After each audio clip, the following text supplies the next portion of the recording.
could see at least two teams missing out. Kansas City.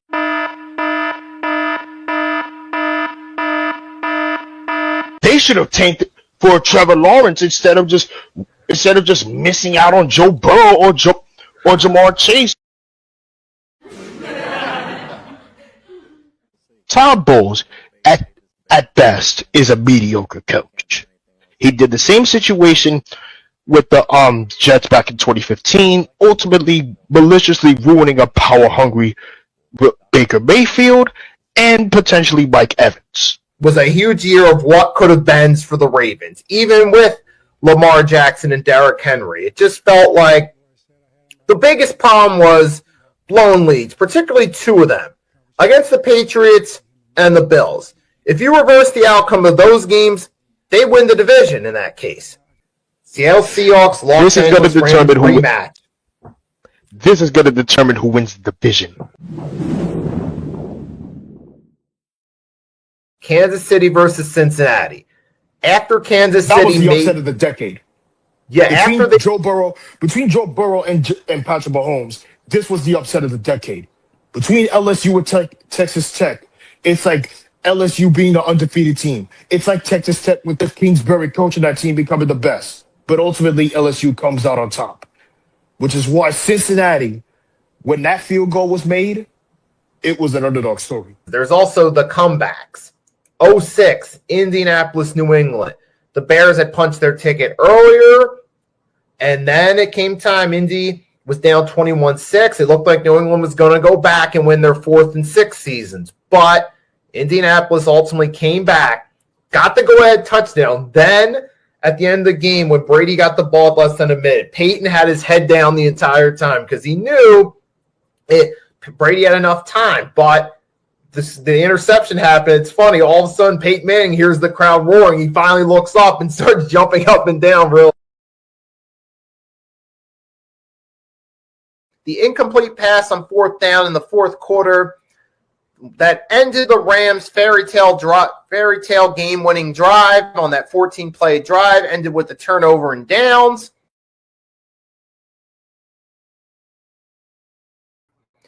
Good evening, folks. It is the final Tuesday of January, and that means we have our Super Bowl 60 matchup set.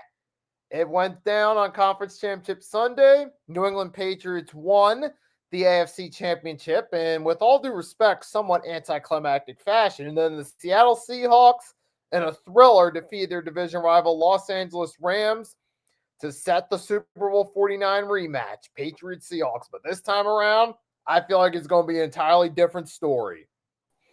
And this time around, this is no Legion of Boom. This is no Russell Wilson. This is no Pete Carroll. Ultimately, Seattle is a completely different team with JSN, Sam Darnold. Good evening, folks. This is Agent Warrior, ex-co-host of NFL Pickems, the final week of January 27th, 2025. 26, sorry. 35 years ago, the New York Giants have taken on the Buffalo Bills in Tampa Bay, Florida. Super Bowl 25. Don't forget, this is the same year that Sonic came out, the Super Nintendo came out in 91, Aladdin came out, and to top it all off, the Redskins was the next NFC champions. Now, this championship Sunday was beyond exciting, except for the AFC championship, because it was mostly a defensive game. But the NFC side, it was a thriller. It was desperate for the Rams to try to come back, but ultimately they wasted all their timeouts. They should have challenged a play a long time ago, and to top it all off, they lost out. Congratulations to Seattle on winning the NFC.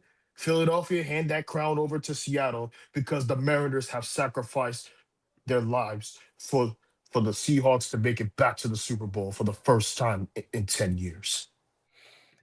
And for the Seattle Seahawks, this goes to show you what well-run organizations typically have the opportunity to go for multiple Super Bowls.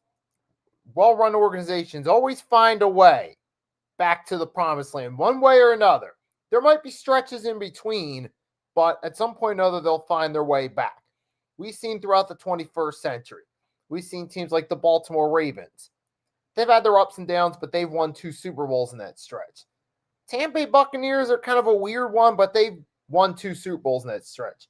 Giants in the 2000s, early 2010s was excellent. Recent years has kind of fallen apart. The future remains to be determined. The Philadelphia Eagles with Howie Roseman have made it to 1-2 Super Bowls. And the Seattle Seahawks have an opportunity to join the Buccaneers, Seahawks, and let's not forget the Los Angeles Rams in that 2 Super Bowl victories club.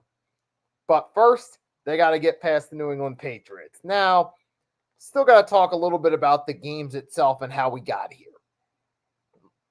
Now, this was one hell of a wild card playoffs this whole month of January. Let's start with the wild card game, shall we? So the recaps, wild card round, all the way to Super Bowl 60. Let's start off with the first match. Los Angeles Chargers, New England Patriots. Chargers sucked throughout this entire playoff run. From a blown lead with Brandon Staley to getting destroyed by the Texans to losing to a winnable game against the Patriots, which, by the way, it was a defensive game. Again, some defensive teams make it a low-scoring game. But Drake May outlasted the Chargers, sending them back home for the third time in the last 4 years. Ultimately, for the Chargers, I'm starting to think the Chargers are wasting Justin Herbert's career. So, do you know what they did this offseason? They hired Mike McDaniel as their next offensive coordinator. Tough luck, Chargers.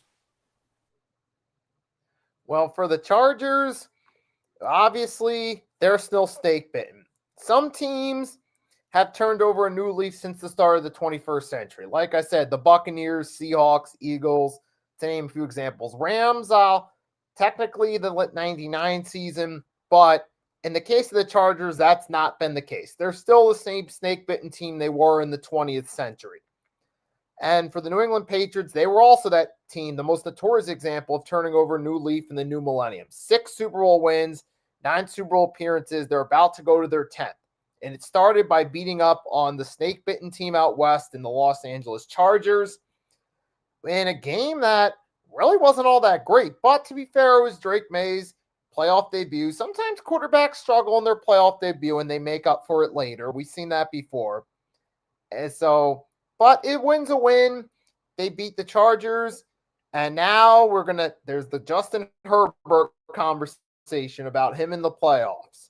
At some point, he's going to have to step up and prove something. But the next matchup. Oh, go ahead. One moment, folks. So the next matchup I'm going to talk about, the Eagles versus the 49ers. The 49ers, for the 49ers, were the most injured team in the league. This was a very winnable game for you.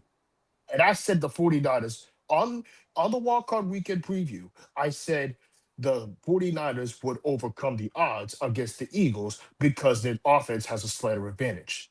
Meanwhile, Philadelphia, the defense has been great, but the offense, don't get me started on that. It's been terrible in the second half.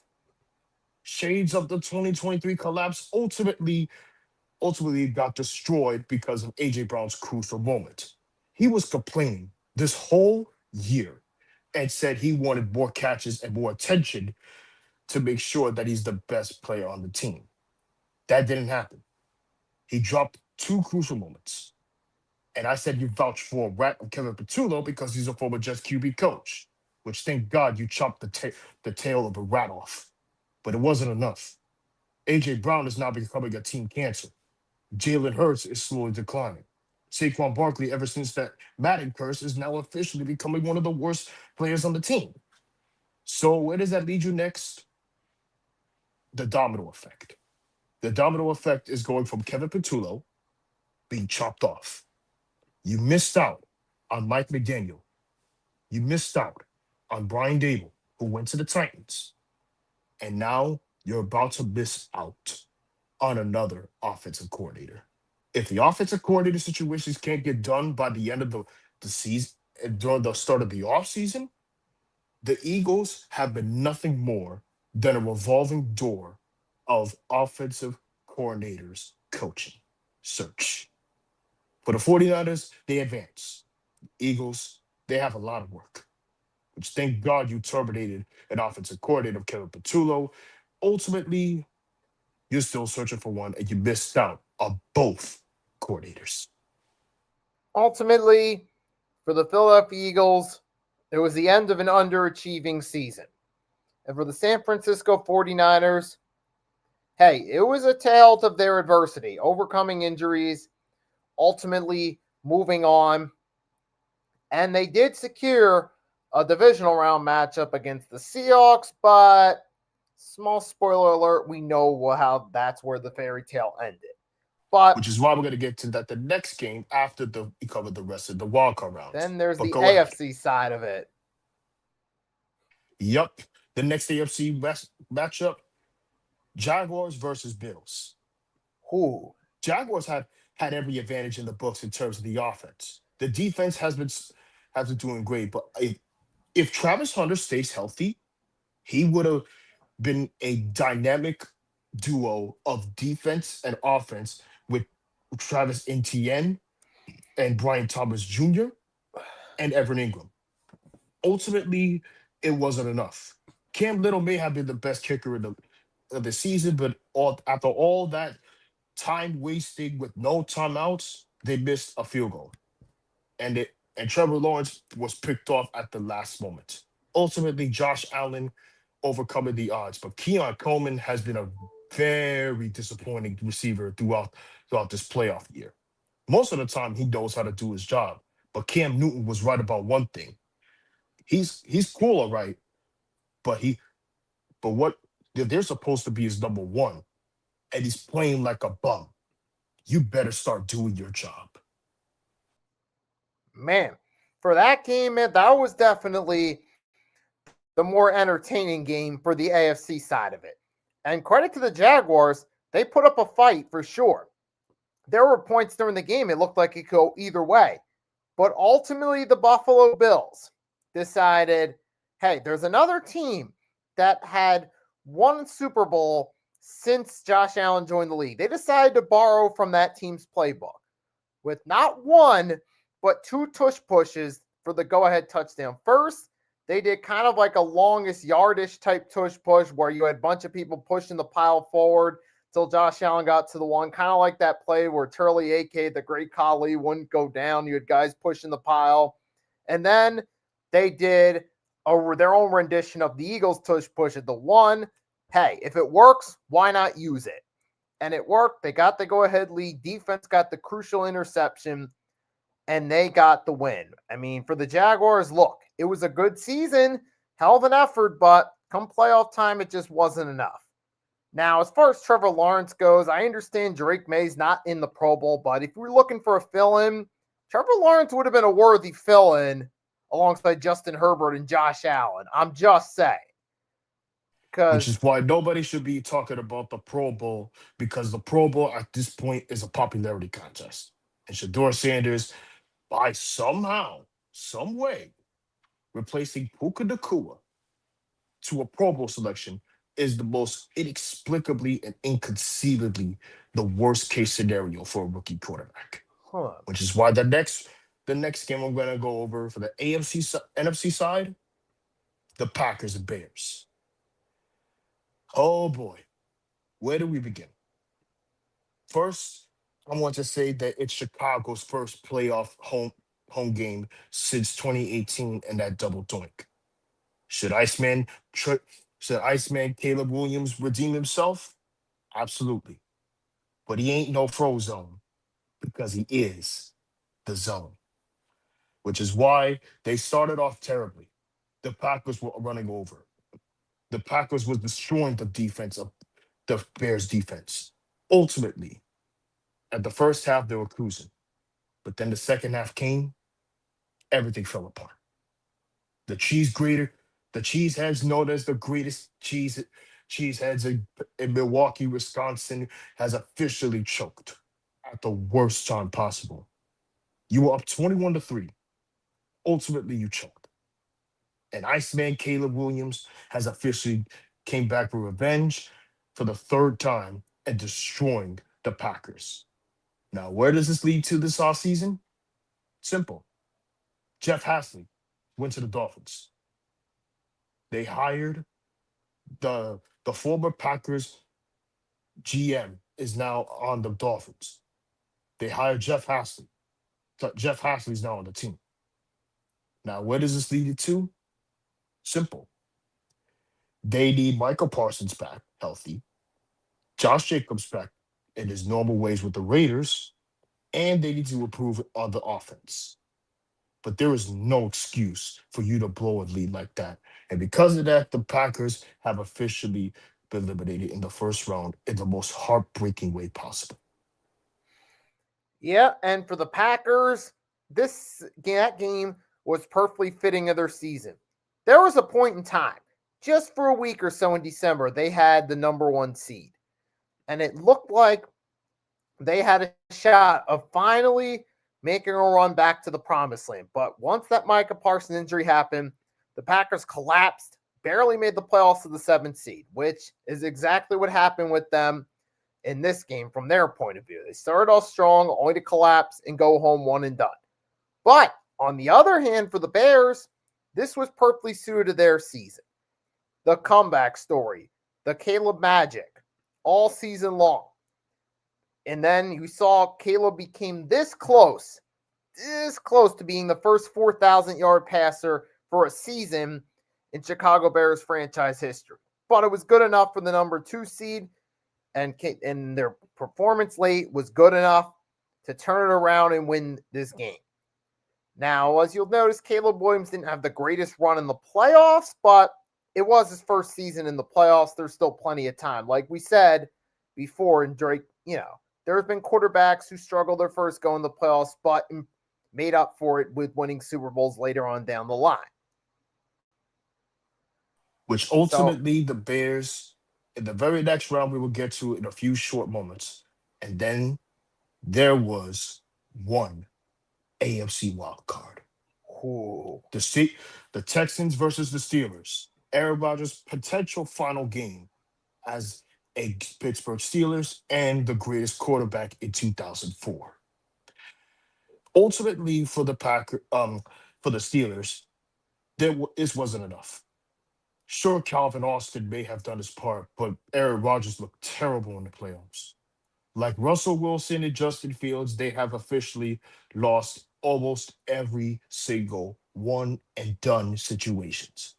Mike Tomlin, despite winning the North, despite multiple playoff appearances, ultimately, it wasn't enough.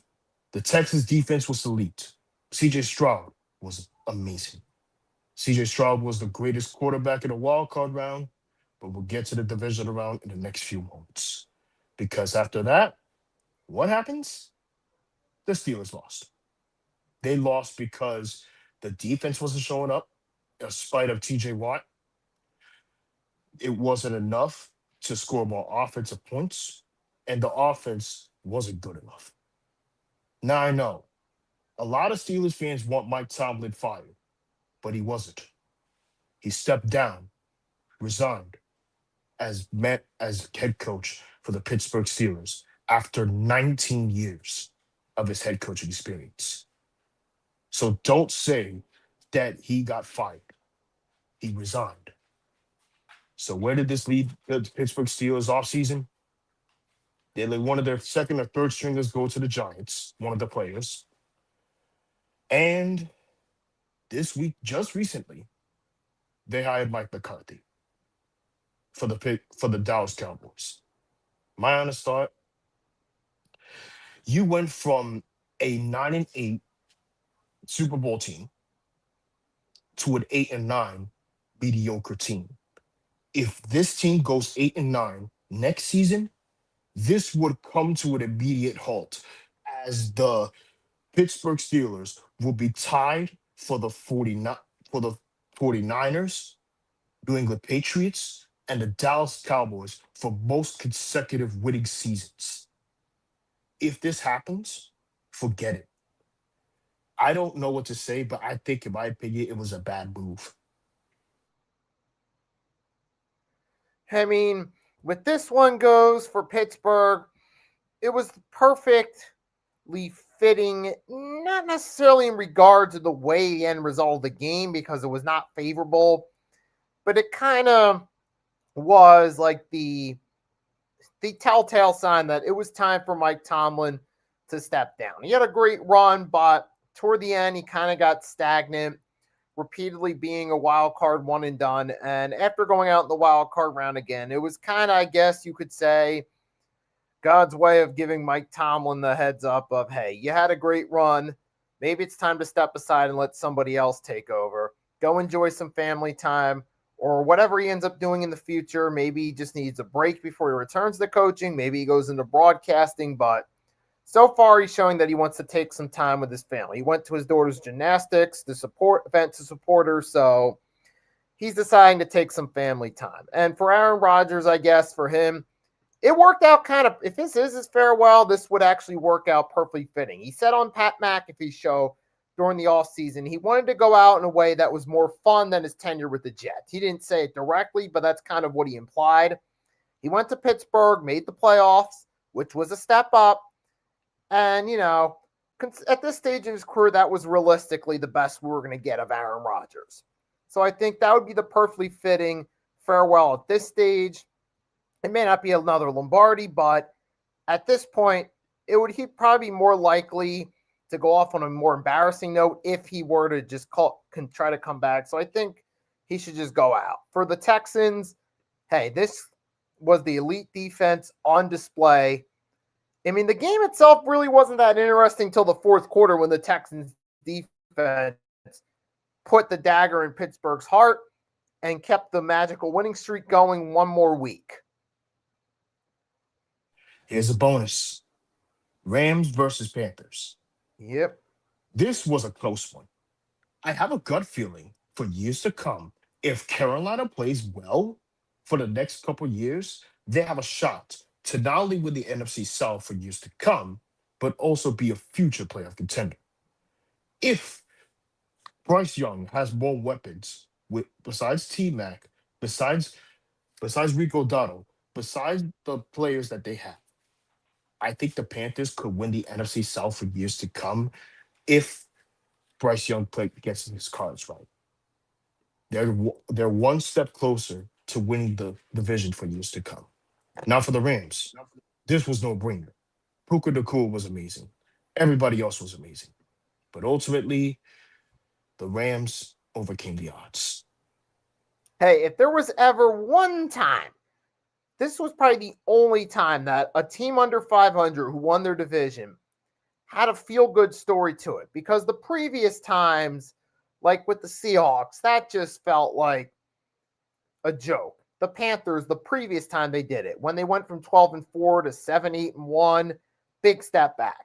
The Bucks, that final year of Brady, it felt like Tom Brady played 1 year too long when he could have went out on a better note the previous season. But in this case, considering how bad the Panthers had been for years, just to see them get to 8 wins and actually play respectable football was a bit of a breath of fresh air as football fans to see it. It was nice to see Bryce Young, after looking like a complete bust his rookie year, actually play good enough football to make the playoffs. Say what you want to say about how they got there. And you actually have a solid receiver for Young to work with, it looks like, with McMillan, if I'm pronouncing it correct. And you got a solid defense, too, who pretty underrated. But the Rams, with Matthew Stafford playing at a potential MVP level, depending on how that voting plays out, Puka Nakua and that Rams team was just too much for the Panthers to handle. Ultimately, the Panthers get credit for putting up a good fight, and there's actually hope for the future considering they have a young roster. But in this case, the Cinderella run came to an end. The Rams move on to 2 more thrilling games. And then the wild card was done, The eliminated teams will have a lot of work to do in the offseason. On to the next one, the divisional round. Let's start off with the Texans and Patriots. WTF? What the frick? Texans had every advantage in the books in terms of the elite defense this whole year. CJ Stroud may have been terrible in playoff situations, but he just can't get past the second round in the playoffs. And you're telling me CJ Stroud has turned over the ball 4 times against Drake May and the Patriots? Really? Normally, Ohio State is only good for both college football and basketball, but sometimes football quarterbacks like these sometimes really disappoint at best. I'm starting to think that CJ Stroud is compared to Warren Moon, most talented quarterback in the franchise, but can't get the job done in second round or one and done situations. For the Patriots, Drake May did his part in the second half, and there was no shock. What a waste of a defensive team that is. Wow. I mean, this is probably the most anticlimactic game where the score actually indicates a competitive game, but if you look at the way the game played out, this was not as exciting as the final score would indicate because the Texans blew so many opportunities. There were so many turnovers that were costly. If you eliminate some of those turnovers, you could literally flip the result of those drives from turnovers to points. It's an entirely different game, possibly an entirely different outcome. But for the Texans, the magical run came to an end. The CJ Stroud jinx took over and took over in horrific fashion. And in the past couple of weeks since, the narratives are forming that he peaked as a rookie, which remains to be determined. But just the fact that these are coming out, these narratives are even forming, goes to show you how ugly this performance was. And for the Patriots, Drake May, I mean, it wasn't great, but he took advantage of some of the short fields his defense gave him, threw enough touchdowns for the Patriots to ultimately beat out the Texans and move on to the conference championship and help with the quickest rebuild in NFL history. So, shout credit to the Patriots. They did enough to play, ugly or not. They made the least mistakes, and ultimately, they won the game as a result. So, credit to the Patriots. Which is why the next divisional game will be the second AFC matchup between the Broncos and the Bills. This was the Buffalo Bills' time to go back to the AFC Championship like they did last year.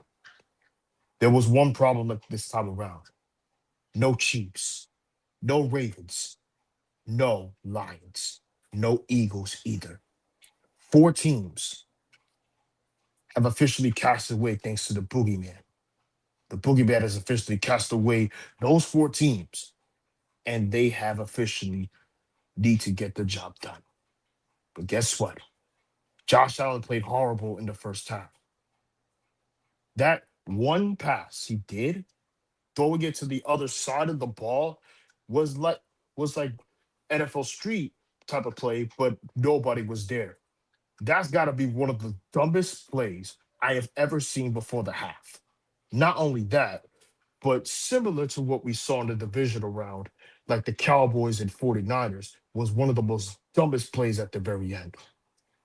Having Zeke as a center, Dak Prescott throwing the ball to Devontae Turpin, knowing that you could have just run the ball and just hook and ladder, you could have done that. But ultimately, the 49ers will get to in the next couple moments. But because the fact that the game went to overtime was absolutely amazing for both teams. But ultimately, the way I see it, this was an immediate shocker. How do you go from beating the Ravens in the divisional round last year to losing to the Broncos? You lost to the Chiefs, and you can't beat the Texans. I call it the four horsemen of playoff apocalypse. The Bills can't get past the Texans because the defense is too elite. The Chiefs, Groundhog Day. Well, they can't beat the Chiefs. It's similar to like the Yankees versus the Astros, like the Yankees can't get past the Astros since 2017. The third horseman is the Bengals. That upset in 2022 was amazing, but ultimately destroyed in the 2022 AFC Championship. And now, this year, the Broncos. Death Judgment Day has arrived for the Buffalo Bills. The reason why I say that is because of that blatant miss pass interference call on Keon Coleman, and it was intercepted at the last moment, ultimately gave the kicker a game-winning field goal, sending to the Broncos for the first time in over a decade when Peyton Manning was on his last legs. Ultimately, the Bills took a second round exit. What did they do this offseason? Simple. They fired Sean McDermott as a scapegoat. But none of it wasn't really his fault, though. And what do?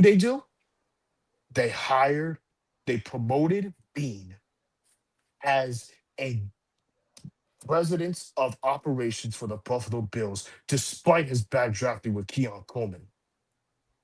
And the final nail in the coffin is Joe Brady as the next offensive coordinator, next head coach for the Buffalo Bills. What a way to kill a Super Bowl caliber team in one fell swoop. Interesting. And we talked about Warren Moon in the recent game, but if there's a modern comparison, Josh Allen fits that bill more because he's been in the league long enough. He's had at least 6 different opportunities to make it happen in the playoffs, and each time they fell short, not even making a Super Bowl. Kind of parallel to what happened with Warren Moon with the Houston Oilers, where they had an excellent team. They had plenty of chances, but they just couldn't get it done. We know about Kansas City, but then there was also Cincinnati and now Denver. In this one, a lot of Bills fans blame the call in overtime. And that is a factor, but also 2 more factors come into play. The slow start in the first half, down 20-10. Now, to Buffalo's credit, they managed to tie the game by the end of the fourth quarter and take it to overtime. However, when you consider it was tied at the end of the fourth quarter, you realize if Buffalo would have scored more points in the first half, they could have won in regulation, and it would have been an entirely different story. But ultimately, they didn't. 3 turnovers in the game. You can't just solely blame one bad call for that. And for the Denver Broncos, hey, Bo Nix, like I said, he's like an enigma. One week, he has this excellent performance. Next week, he has a Tebow-ish performance where somehow the team finds a way to win. And in this game, Bo Nix showed up in his form that drew the Broncos front off his eye, particularly got Sean Payton behind him. Now, And unfortunately, though, then Bo Nix there got was the injured, and that injury. meant he was going to be out for the AFC Championship game, which played a huge factor in that one. And for Denver, ultimately they move on, proving that Kansas City wasn't the only problem for Buffalo. Now, it was Sean McDermott's judgment day because ultimately he got booted, fair or not. Now, McDermott deserves some of the blame, but I don't think he was the only problem. It should be Bean that should be gone, not McDermott. McDermott is not they fired the wrong person. They fired the wrong person because they think he takes all the blame, but it wasn't his fault. The players sometimes can't do their job. Like Cam Newton said in his podcast, he said, "You're supposed to be our number one, and you're playing like a bum. You better start doing your job." But ultimately, they're now realizing that Keon Coleman was a mistake, and they could have taken Xavier Worthy. And then what happens, Nikki? You guessed it. Bean was promoted to president of operations for whatever reason, despite his bad drafting. And this might be the most, I pretty much lost a billion brain cells because of that. How do you go from firing a head coach who made Josh Allen a caliber MVP, like who won last year, to this? Now you're entering mediocrity for years to come. And again, this was one cruel way to kill a Super Bowl franchise, Super Bowl caliber team in one fell swoop. This year was different for Buffalo, right?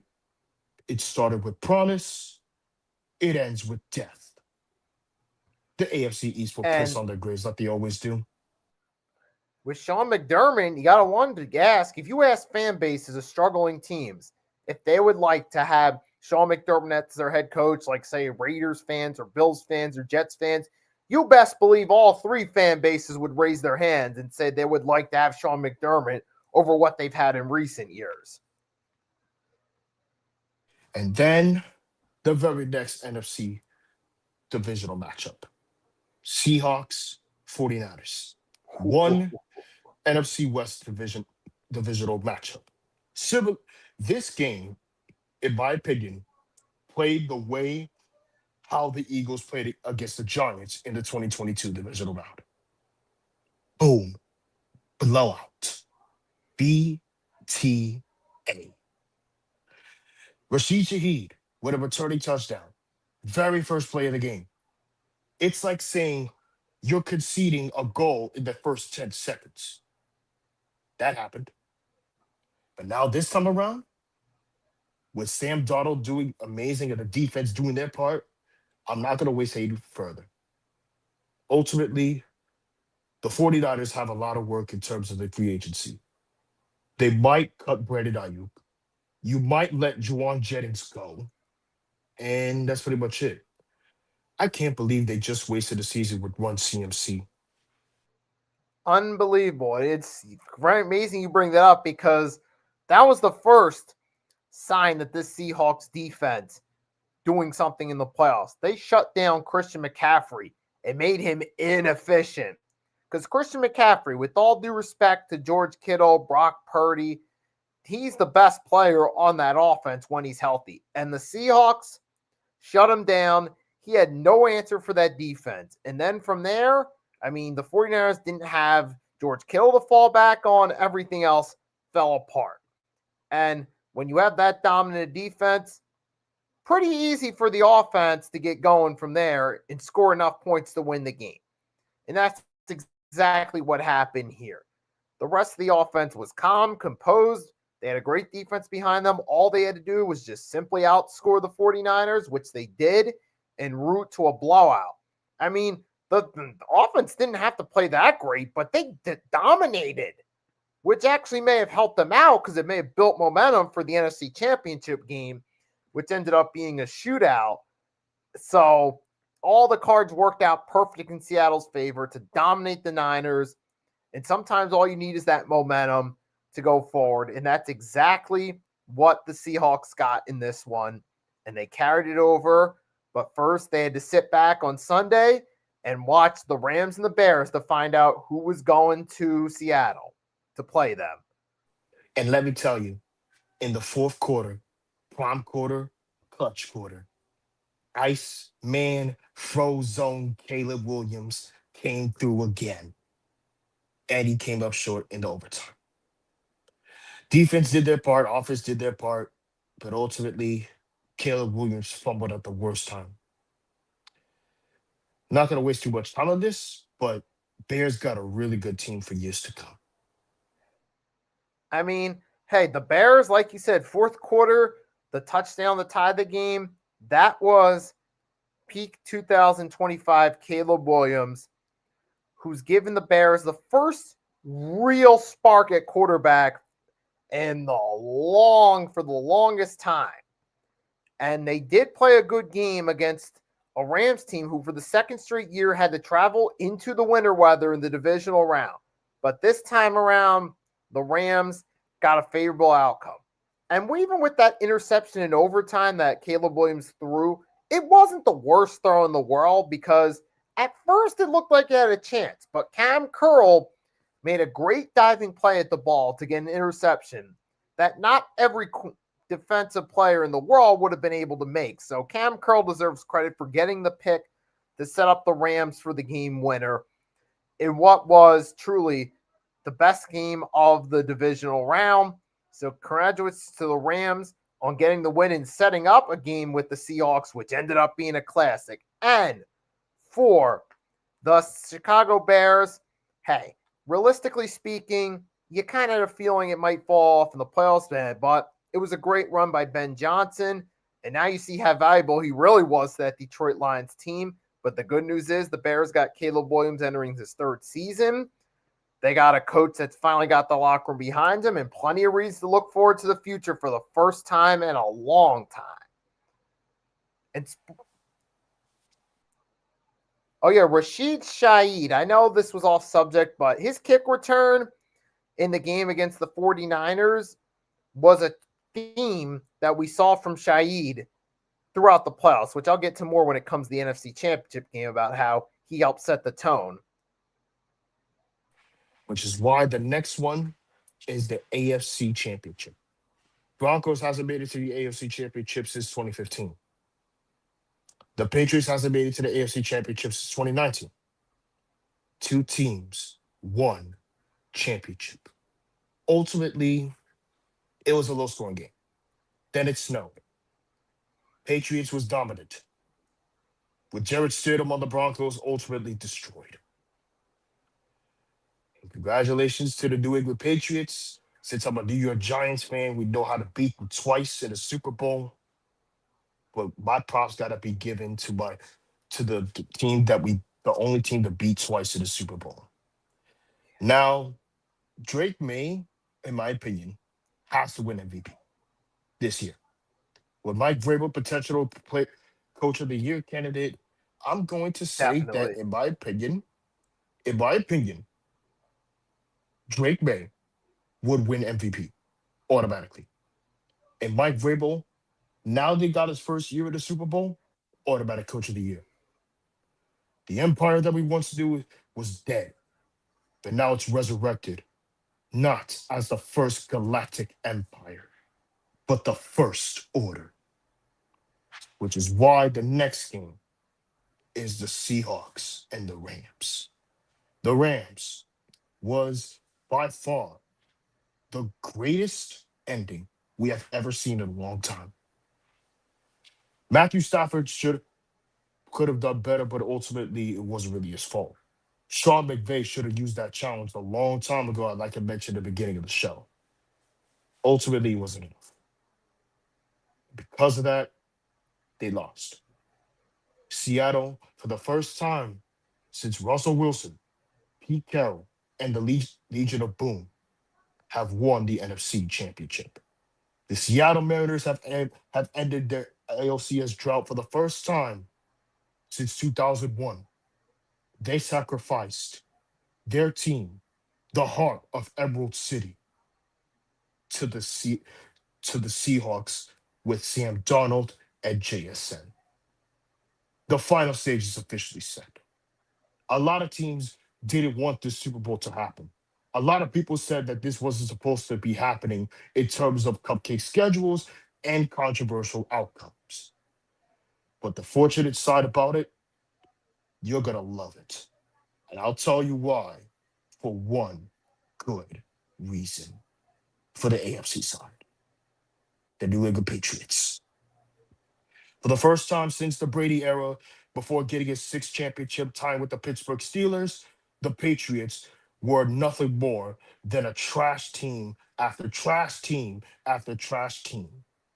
Ultimately, for the Patriots, before Mac Jones was departed, they had to go through Belichick's drafting, and Robert Kraft decided to pull the plug off Belichick becoming a head coach and general manager, ultimately giving the keys to someone else.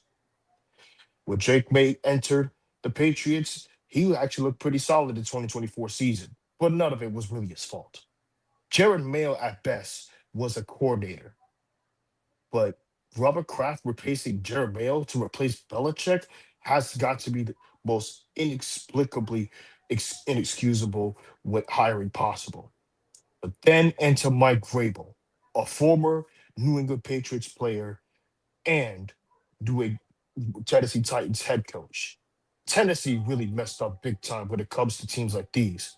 After casting off Vrabel in a power struggle, and they terminated Rank Carthon, and ultimately hiring Robert Sala and Brian Dable as their offensive coordinator. This, in my opinion, Tennessee might be in a competent run clown show. So New England not only has to thank Tennessee for their incompetence, but also being such idiots. Unfortunate, but here is the fortunate part about New England. Stephon Diggs finally got a Super Bowl appearance. After being part of the Vikings, after being part of the Texans, and being part of the Bills with Josh Allen, it wasn't enough. But then when the daylight came in for the New England Patriots, and he's still dating Cardi B, by the way, which is disgusting. And ultimately, the Patriots found their way back to relevancy. Christian Gonzalez is amazing. The defense, amazing. But their opponent waits for years to come.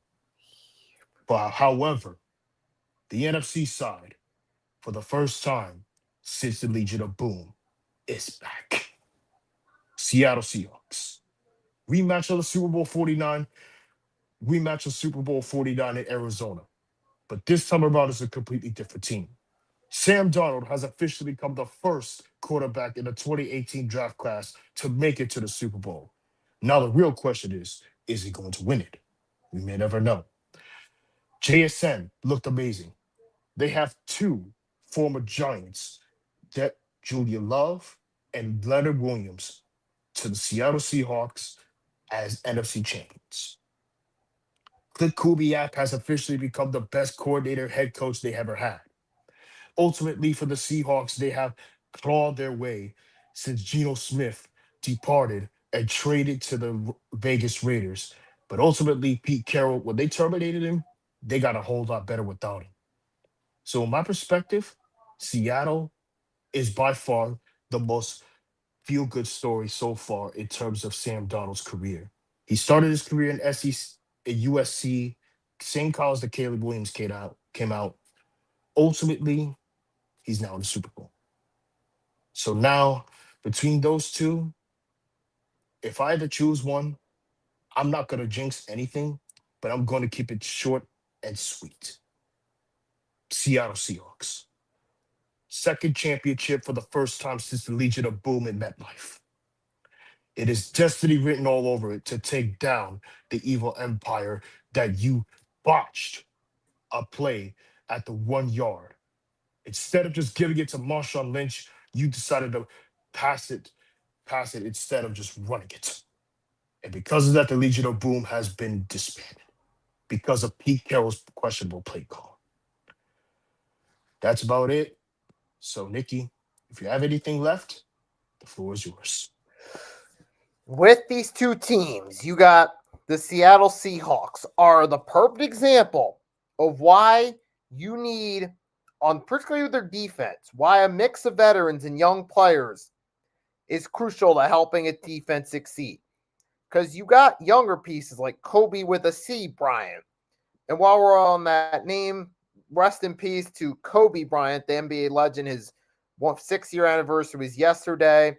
So rest in peace to Kobe Bean Bryant. You have Kobe Bryant with a C. You got Witherspoon, who was somewhat of a hero on that Rams almost miracle game-winning drive late in the NFC Championship when they came up with the fourth down stop. Witherspoon played a key role in that. You also got guys like DeMarcus Lawrence, who brings that experience factor, who's DeMarcus Ware all over again. And by that, I mean, after being a key force in the Cowboys defense for years, he goes to a new team and gets to experience a Super Bowl run there, just like DeMarcus Ware did with the Broncos. But you still got some key young pieces on that defense too. And not to mention, speaking of defense with the Patriots, we're seeing a lot of young players from that Patriots defense that looked like bust when Belichick was there actually start to pan out, which the more I think about it, shows you Belichick still does have an eye for talent. I just think his coaching style is a bit dated and the Patriots just needed a fresh voice and a fresh coaching style to get the best out of them. Talking about guys like Christian Gonzalez, Marcus Jones. But not to mention, you also got the addition of Milton Williams, who's playing in back-to-back Super Bowls with the opportunity to join LeGarrette Blount, Chris Long, Deion Sanders. And I feel like there's one more I'm missing that played for the Super Bowl winning team back-to-back years. But that part's conditional. The point is both teams had good defenses. The offense. Sam Darnold's a reminder that QBs alone do not win games.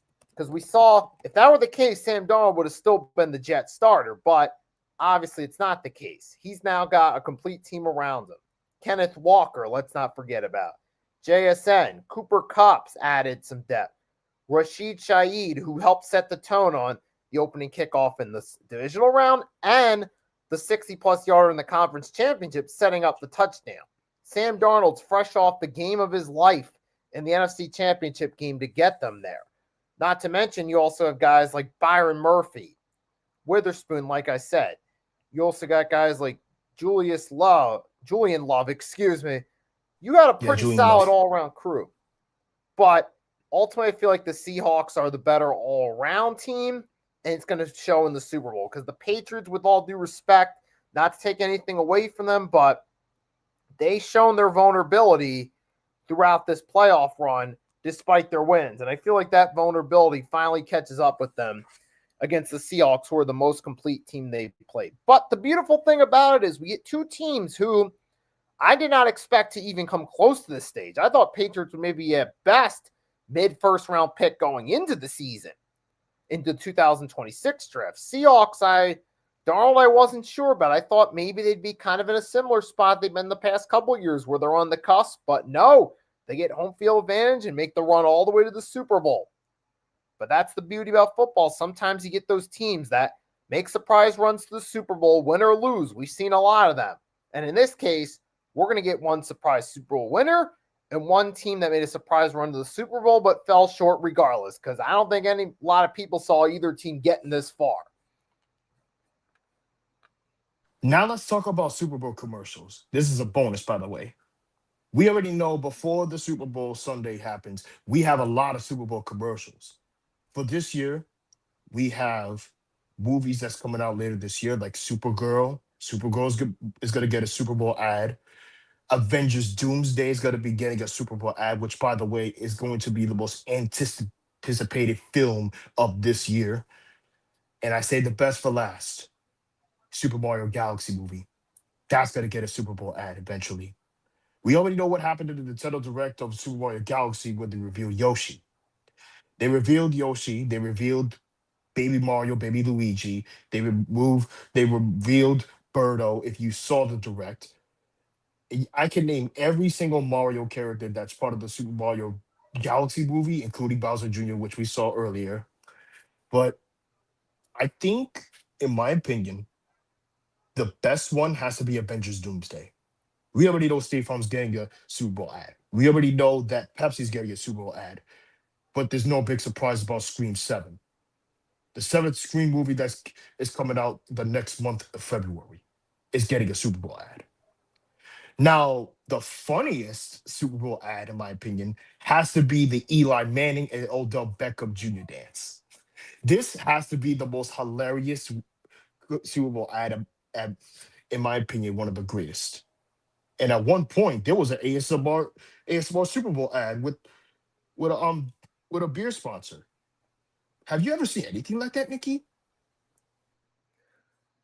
No, there's always, hey, that's the fun part about it. There's always those unique commercials.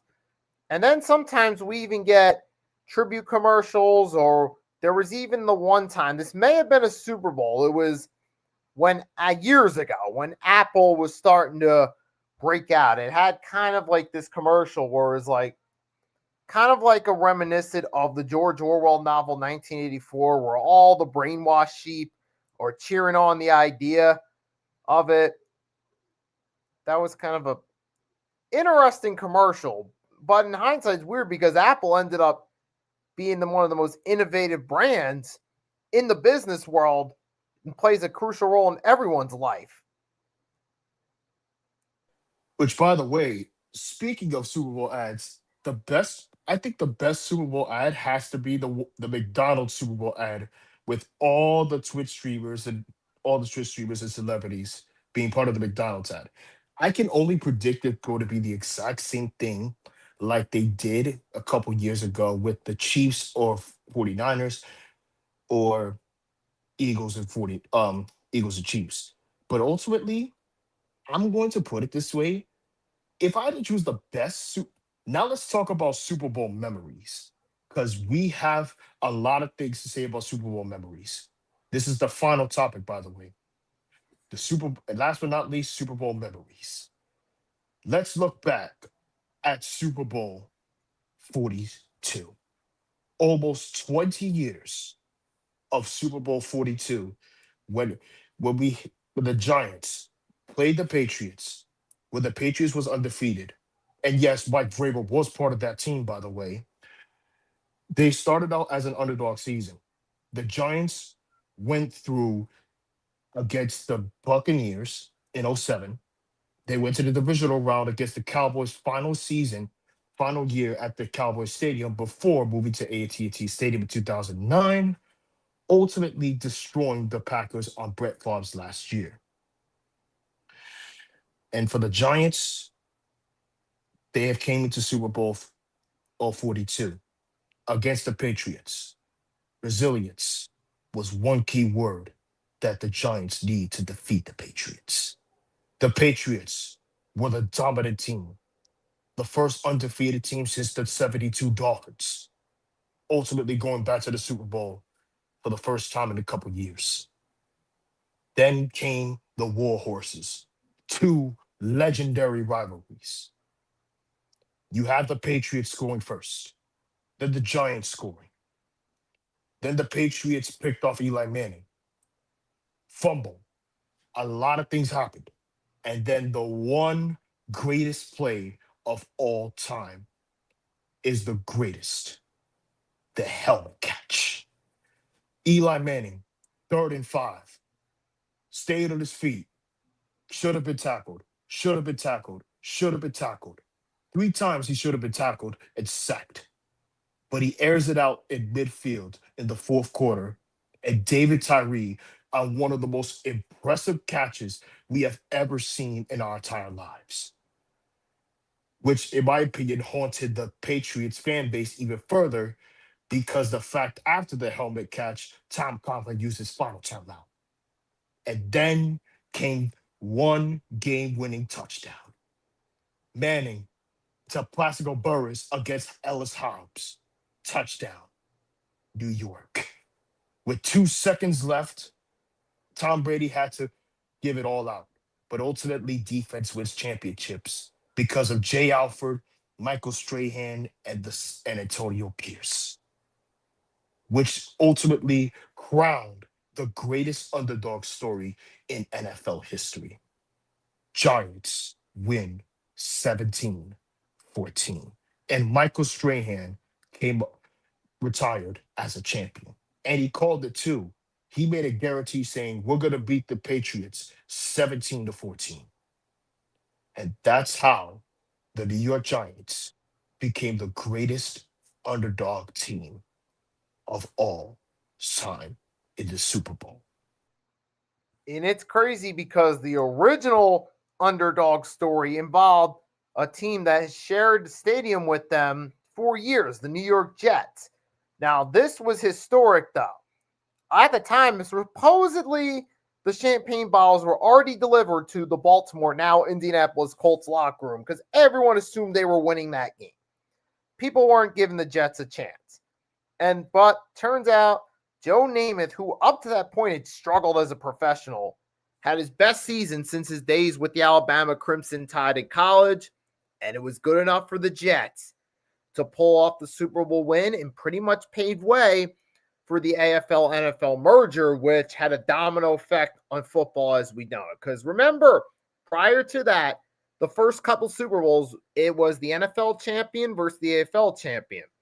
Super Bowl I, Green Bay Packers NFL champ, AFL champ Kansas City Chiefs with Hank Stram as their head coach, Len Dawson as their quarterback, Now, every Super Bowl, you'll always find something interesting, either because there was one great play, a great game, or a special moment. Super Bowl one was special because it was the very first Super Bowl. Super Bowl three special because it led to the original great upset that paved the way for the Giants and set up the AFL NFL merger. You had Super Bowl 15, Jim Plunkett, the first great underdog backup story.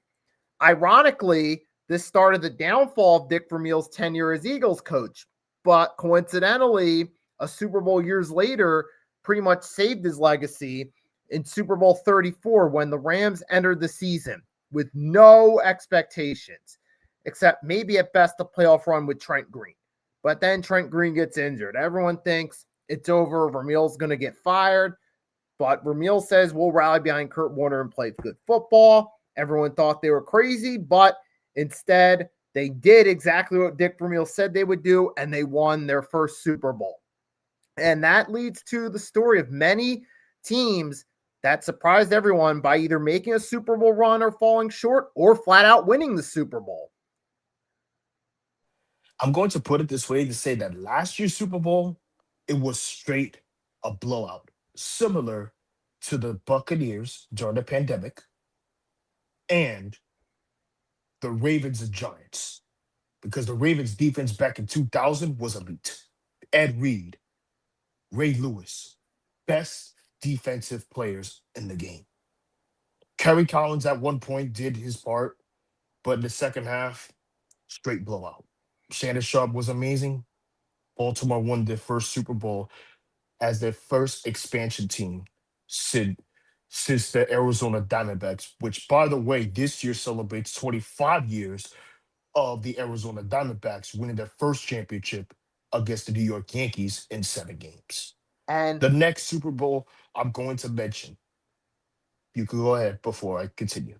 there was interesting. There was a stretch where there was four straight first-time Super Bowl winners. The Rams, the Dick Vermeil, Kurt Warner story. The Ravens the very next year. The Patriots, the Brady Belichick dynasty started, and much similar to Dick Vermeil, Bill Belichick saved his job with that miracle run. And then the Buccaneers against the Raiders, where John Gruden, yeah, if you're playing your former coach, you might want to change your playbook up a little bit, especially if that coach was recently part of your coaching staff. And that was the first of two Buccaneers Super Bowl blowout wins in their franchise history. And then became the next thing I'm going to mention is the Giants back in 1986. The 1986 Super Bowl between Denver versus New York. The Broncos with John Elway and the Giants with Phil Simms. Don't get me wrong. The Broncos have made back-to-back Super Bowl appearances between the Giants and the Commanders. Or should I say the Redskins before the Commanders. The Giants defense was elite. No question about it. The defense with Lawrence Taylor, Carl Banks, Harry Carson, Leonard Marshall, that defense was elite. Phil Simms was amazing. And then enter the 1990s, where Phil Simms was hurt in the NFC Championship against the 49ers. Ultimately, Jeff Hostel did their part. And then 35 years later, we watching one of the greatest Super Bowls between the Battle of New York. Ultimately, the Giants won their second Super Bowl thanks to one person, Scott Norwood, which is why Scott Norwood, in my opinion, doesn't deserve to be treated badly. I just honestly feel sorry for Jim Kelly and the defense. And Jim Kelly played his part, but ultimately Scott Norwood messed up at the worst time. Then enter 91. They played the Commanders. 92, Cowboys. 93, Cowboys. They lost to three NFC East teams. I would be shocked if the Bills and the Eagles actually made to the Super Bowl that year, that in the coming years. But ultimately, the Bills can't beat the NFC East. Period. Then enter the early 2000s you mentioned earlier. You mentioned the Patriots dynasty with Bill Belichick and Tom Brady. You mentioned the greatest show on turf against Tennessee. You did not mention the one game against the Steelers and the Seahawks. The first Seahawks Super Bowl back in 2005. Ultimately, this was Jerome Bettis' final year as a Pittsburgh Steeler. Yes, they may, yes, Mike Tomlin may have entered in 2007, but we'll get to that later. That Steelers offense with Big Ben, Jerome Bettis was amazing. And because of that, the Pittsburgh Steelers became champions. Enter and ultimately retiring Jerome Bettis in his hometown that he grew up the most, Detroit. And then we mentioned the Giants and Patriots, an upset. And then became one final underdog story. No, it's not the Carolina Panthers. It's not the Denver Broncos. It's not the Green Bay Packers. New Orleans Saints in 2009.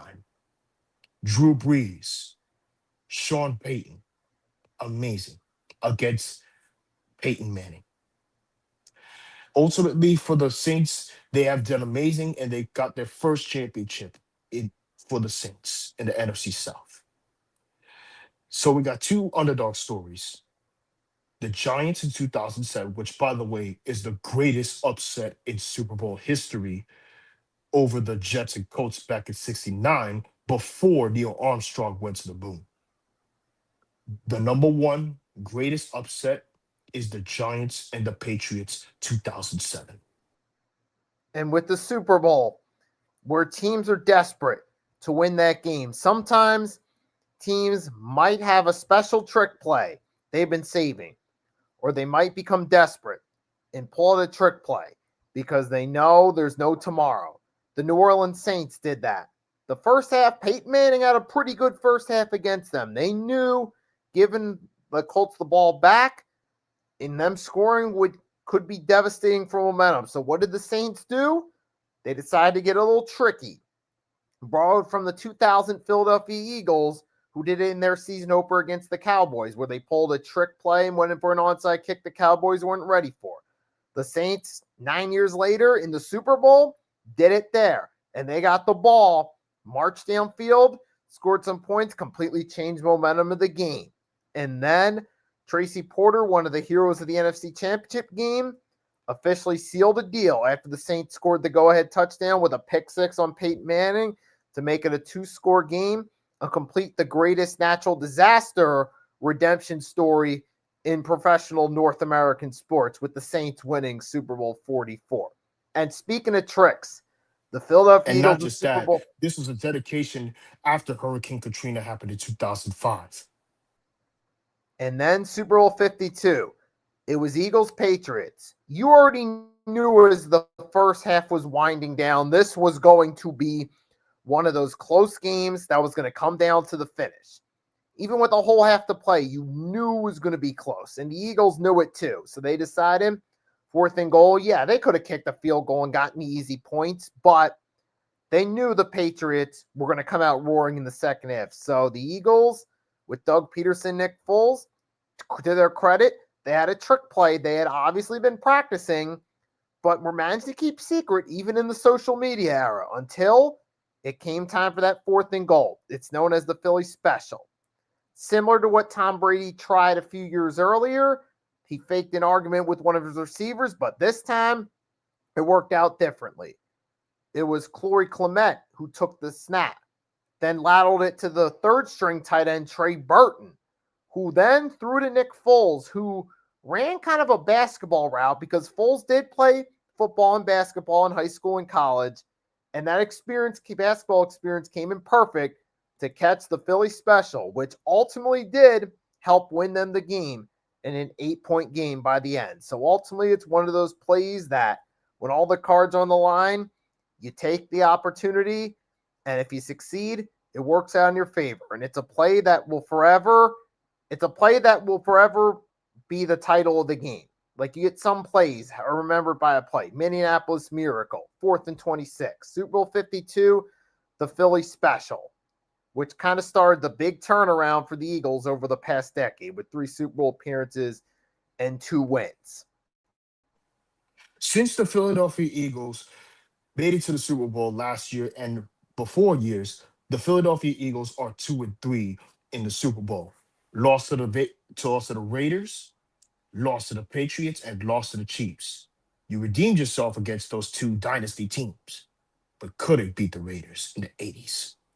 Now, on to the final Super Bowl memory. No, it's not the 2011 Giants and Patriots. Super Bowl 51. Matt Ryan versus Tom Brady. 28-3. Dan Quinn was the head coach. Matt LaFleur was the QB coach. Kyle Shanahan was the offensive coordinator. But ultimately for the Falcons, they were leading in the first half. We get that. A lot of Patriots fans turned the TV on because they think it was a blowout. Ultimately, come the second half, they didn't run the ball. What happens then?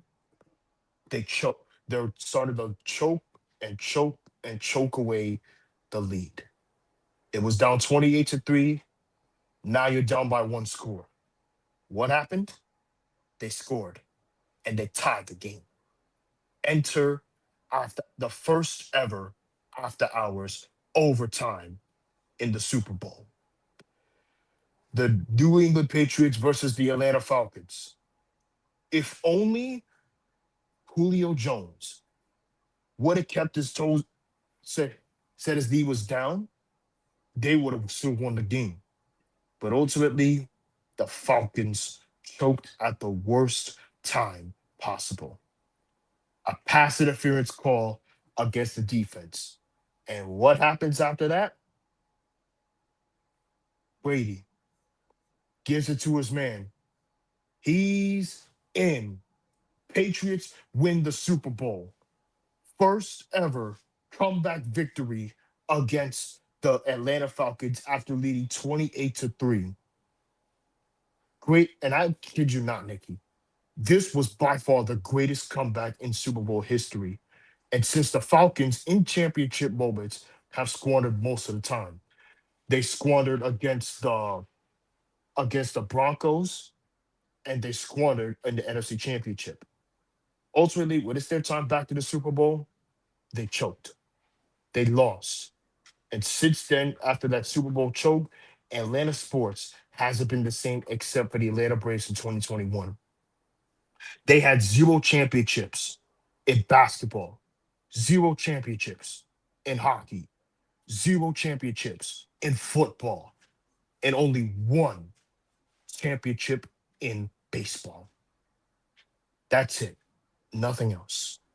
Atlanta Matter of sports will fact, forever be known as one of the most historic, heartbreaking franchises in American history. the hockey curse was so potent they disbanded the Atlanta Thrashers and resurrected the Winnipeg Jets. But speaking of old times, there was a memory from Super Bowl 10, first Steelers and Cowboys battle. The Steelers won 21-17, but this Super Bowl showed that sometimes the MVP, the most valuable player of the game, doesn't always have the flashiest stats. They don't always make the flashiest plays, but they make the key plays that win their team the game. Now, sometimes the MVP is a guy like Nick Foles, who has multiple touchdown passes and a touchdown receptions. But then, like Super Bowl 10, it's a guy like Lynn Swann, who only caught 4 passes, but in those 4 catches had 161 receiving yards and a 64-yard touchdown in it. And considering they won 21-17, those 4 combined receptions were enough to play a key role in Pittsburgh. And there was even another play where he made an amazing diving catch on one of the other scoring drives to get Pittsburgh into Dallas territory to score a touchdown. So Lynn Swann's role with the touchdown reception and the huge catch to put him in territory in another scoring drive were key catches that ultimately helped the Steelers beat Roger Staubach and the Dallas Cowboys and become the most valuable player, even with only 4 catches. It was the magnitude, specifically of 2 of those catches, and the role it played in the Steelers winning that Super Bowl that made him the MVP. So one thing we remember is sometimes the MVP may not always have the flashiest stats, but they make the key plays. That's why some people even think maybe Michael Strahan should have been the real MVP of Super Bowl 42 because of the significance of the pass rush. But that's another subject for another time. But instead, it's Eli Manning, which, by the way, Eli Manning won 2 Super Bowl MVPs. Now, if you want to talk about backup quarterbacks winning Super Bowl MVPs, Nick Foles is one of them. Nick Foles, Jeff Hostetler, and the Ravens backup. That's it. Everything else, I'm going to say, speaking of championship rivalries when it comes to Super Bowl, the World Series, Stanley Cup, or NBA Finals, you can name Steelers Cowboys, Super Bowl, Dodgers Yankees, World Series, Celtics Lakers, NBA Finals, Canadians, and I could say the Maple Leafs, but not by a long shot. But all I'm going to say is that Super Bowl 60 is upon us, and Bad Bunny is performing this year's Super Bowl halftime show. And my honest thought about Bad Bunny, he's a really good Latino artist, I'll kid you not. But ultimately, I think it's gonna play out like it always does. But if you want to talk about best Super Bowl halftime performances, I can name you 3. The Weeknd, Kendrick, Dr. Dre, Eminem, and Mary J. And the final one I'm gonna say is Kendrick Lamar. Straight up Kendrick. And some other memorable halftime shows. You had Michael Jackson at the Rose Bowl in Pasadena, brought his aura and his amazing talents to the stage. And speaking of pop artists, Super Bowl 41 is not most remembered necessarily for the Colts winning, but at halftime, what seemed like a curse in most instances, where it started raining at halftime, actually was God creating a perfect plan. Prince was getting ready to do Purple Rain, meant the lights in the stadium changed to purple, and it started raining just in time to create a magical movie-like scene with Prince performing that song with the purple with the purple lighting while it was raining. It was only fitting that we got that moment. God bless the dead for Michael Jackson and Prince. Now, for the mid tier of Super Bowl halftime performances, I'm going to say the mid tier will have to be Bruno Mars, Beyonce. Don't get me wrong, I like Beyonce and Bruno Mars, but I don't think it wasn't enough. But Katy Perry is another one too in the mid tier. Not as great, but not as good enough. Destiny's Child, I completely understand, but not really. Yes, I understand Destiny's Child is one of the greatest trios since the late '90s and early 2000s. But if you want to talk about bad Super Bowl performances, Travis Scott, Maroon 5, and Justin Timberlake, that was by far a terrible Super Bowl performance. But if you want to talk about best ones, you said Michael Jackson. You said Prince. I said Kendrick Lamar, Dr. Dre, Snoop, Eminem, and Mary J. And I said The Weeknd. The Weeknd is another one, in my opinion. Not because he used to sing his hit songs like Blinding Lights during the after hours, or Call Out My Melancholy, Call Out My Name, or better yet, Can't Feel My Face. Which, by the way, Can't Feel My Face is another good one. And there was a lot of we've had some in his halftime shows. A lot of the old time rock and roll artists, it seemed like they got to him a little too late. Like Tom Petty and The Who. They got them several years past their prime and they just didn't deliver good shows. But the one old rock and roll guy that actually seemed to actually be entertaining and engaging was Bruce Springsteen. He may be an acquired taste musically, but he was able to at least get people to pay attention and actually sounded good during his set. That was You know what another would be amazing? interesting one. You know what would be amazing for future Super Bowl halftime performances? Besides Metallica. Bad Bunny, yes, ACDC, Guns N' Roses. No, no, it's not Ice Nine Kills. But I could say old school rock and roll artists. Metallica, ACDC, Guns N' Roses, Green Day. Green Day is another one. And we've seen Green Day perform at an NFL stadium before, so we know they can deliver. They did it the night that they returned to the Superdome for the Saints. So we know they can perform in an NFL stadium. Will be another great rock artist to perform. Linkin Park. That's another good one. It would be interesting. Unfortunately, it'd be interesting to see how their new singer would sound at that stage, doing all the classic hits like Numb and In the End, if that ever were to happen. What about One Step Closer? What about Points of Authority? I mean, Super Bowl halftime show. I'm trying to, you know what they could? They could incorporate maybe they could incorporate Busta Rhymes and do We Made It, or have Mike Shinoda do one of his verses from Remember the Name from NBA Live 06 from his Fort Minor band. Yep. Or even you could get Jay-Z to join them. It would be amazing that collision course. It would be amazing if Jay-Z does a Super Bowl halftime show in the future. And I wanted this one badly because this year celebrates 30 years of Reasonable Doubt and his hip hop career debut in Brooklyn.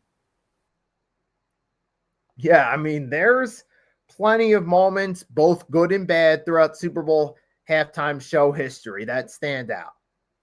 But we've learned that a lot of like newer school pop acts generally, most of them don't really work out as well. Sometimes you might get some good ones, but sometimes, well, ultimately depends on who you have. You got to make sure, really, you got to look at their live performances and scout artists by how they do live before bringing them to a Super Bowl halftime show. In my opinion, if Super Bowl announces a new artist for like every year's Super Bowl halftime show, Billie Eilish, in my opinion, is a strange choice. In my opinion, I'm not saying it's bad, but in my opinion, it's strange. Sabrina Carpenter, no. Taylor Swift, no. Who else is another pop? Don't make me laugh and say another pop artist. Don't make me laugh and say another pop artist. But I'd rather see rock, metal, alternative, hip hop, R&B, and of course, pop. Only the old school pop though. And generally, throughout Super Bowl halftime history, those usually work out better. Even like when Aerosmith did that show with Britney Spears, Aerosmith being there kind of helped the show a little bit. So I forgot about Aerosmith.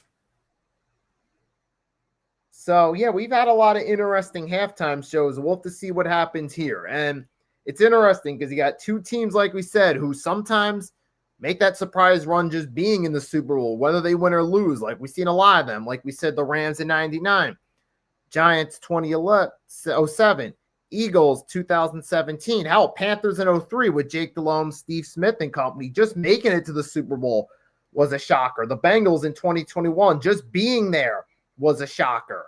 The Falcons in 98 against the Broncos. And only two of those underdog stories you mentioned were the Eagles and Giants. Those were two underdog stories in 2018 and 2007. 2011, I can argue say 2011 was a underdog story, but that was a little tank division with the Eagles, Commanders, and Cowboys were terrible.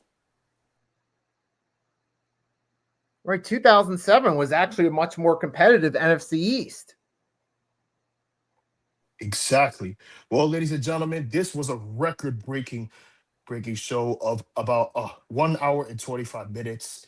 See you all on Super Bowl Sunday. I am your co-host, Agent Warrior X. Until next time, goodbye, my friends. Have a good night, everybody, and enjoy Super Bowl 60. And it is your boy, Nikki Stee, signing off. Thanks as always for Agent Warrior X to joining me. Let's try to enjoy this week, and let's have a fun Super Bowl 60. May the best team win, and we'll be back to recap it. Have a great night, everyone.